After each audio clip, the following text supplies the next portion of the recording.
Pa dobro, jednostavno, ako želimo da igramo u Evropu, onda moramo da prebrodimo sve ove prepreke koje imamo i koje nas suprostaje.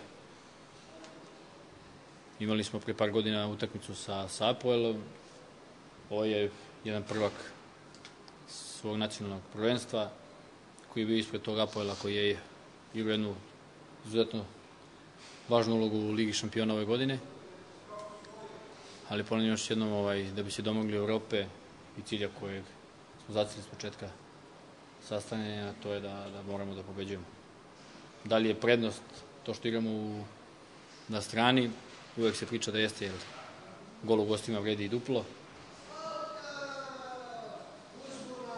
Mislim da je ono najbitnije da prvo maksimalno odradimo i ovu utakmicu koju smo, barem po meni, već rešili na Malti, ali imamo obavezu i prema navijačima i prema srpskoj javnosti da nastavljamo sa pobedonosnom serijom kako bi iskupili te bodove koji su nam preko potrebni da bi u narednim godinama bili možda još bliže tom trećem krugu kvalifikacije za Ligu šampiona.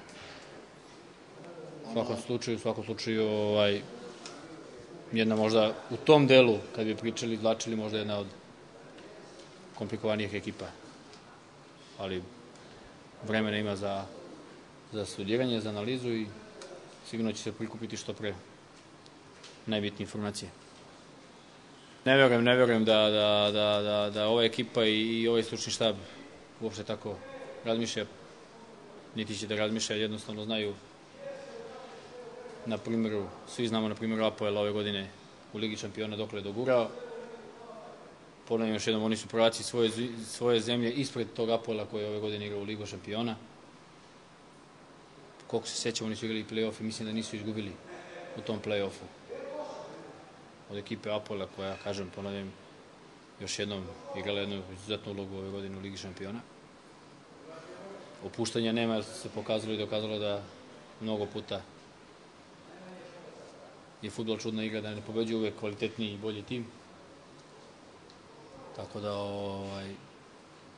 sigurno da na psihičkom planu nema potrebe da se bilo šta opterećujemo, jer ovo je i svaka naredna utakmica je posebna za sebe.